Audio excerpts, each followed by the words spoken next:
Alright. Now we have to go beyond the mind. As I said it, that mind is a myth and we live on a mental level all the time. And that's why so many questions and so many things, they come from your mind. If you reach a state where you are beyond the mind, you won't have any questions because you will be there. Because you are not there, you are asking these questions. You are there for a short time and then you come down. So how to be more on that level, I'll tell you.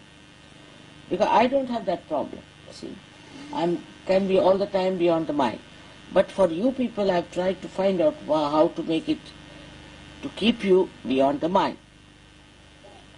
Now, the best way I told people, and which has worked wonders, that when you are, wherever you are free, whether you are meditating or not, wherever you are freely standing or doing, try to see what is your mind is thinking. You separate now because you are realized so. You have to be first of all connected. If you are not connected, you can't do this practice. But if you are connected to the mains, then what you should do is to see that your mind is thinking. Now watch your mind. Ask the mind, now what are you thinking? Let's see. What are you going to think? And you will be surprised. You will go on watching and suddenly you will reach a point where you will become thoughtless. So always watch the mind. What is it doing? What is it thinking? What is it working out? And the mind will just stop thinking because it cannot answer, you see. It cannot answer a realized soul, you see. But for that, you have to be beyond the mind. To begin with, you should separate yourself from your mind. See, you ask questions to your mind. Now let's see, what are you thinking, sir? Where are you up to? In the mirror also you can see. You shouldn't suffer from narcissism, of course not, but what you have to do is to ask, not tell them. You tell in Chinese. See, if you try to understand how to become thoughtless, is the best way is to look at something. Now you look at something, say, look at the flowers.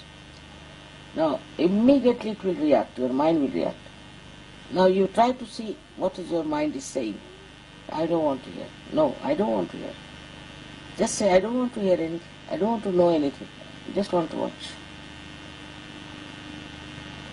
That's all.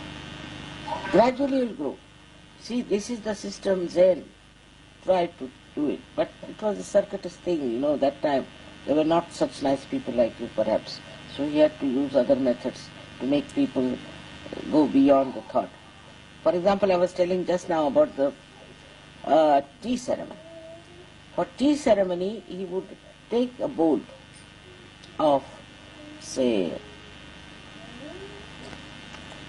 freak, like a freak, which is made. Freak, you understand the freak?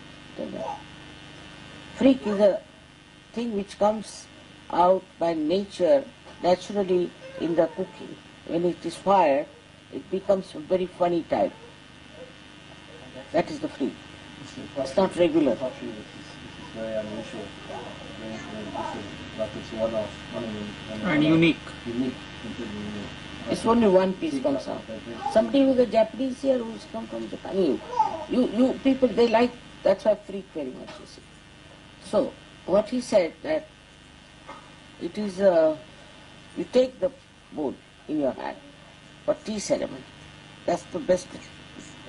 So first of all, you sit in a garden with natural trees and natural fibers of the wood and all that sitting down. And you start watching that thing. 3 times you move like this and 3 times like that. And don't think, that's his point first, don't think, you move it.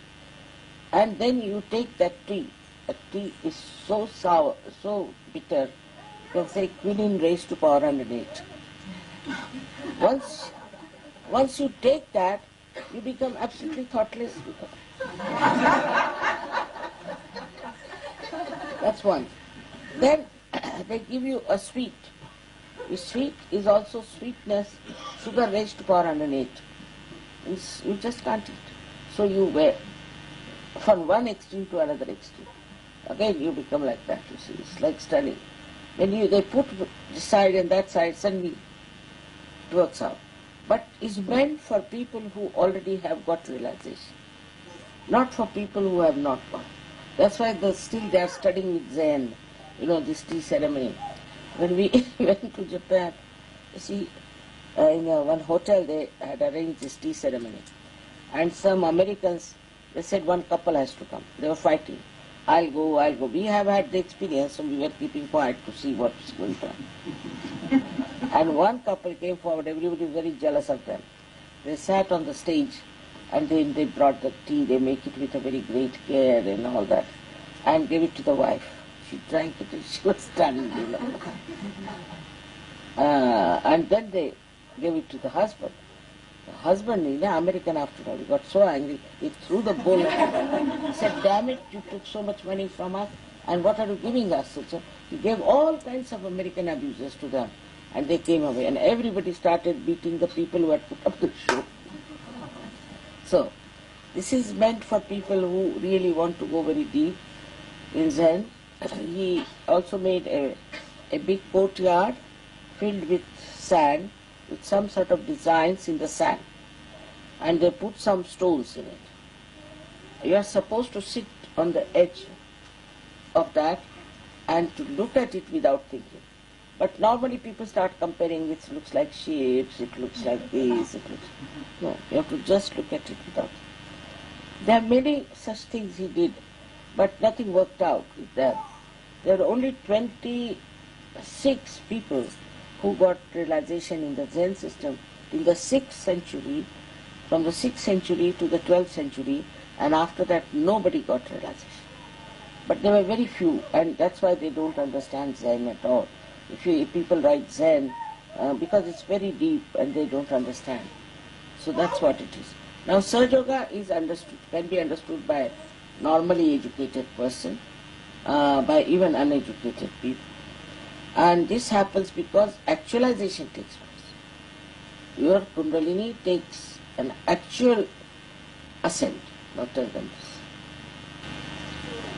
Now in Sahaja Yoga, when people come in, there are different categories of people also. Some of them come because they think they can get good health. Once they get good health, they disappear. Then they again get some trouble, they come back. Just for good health. So you can't help. They have very limited desires. Then some people come in Sahaja Yoga for throwing their weight around, showing off their ego, that I'm trying to make another group, another this thing.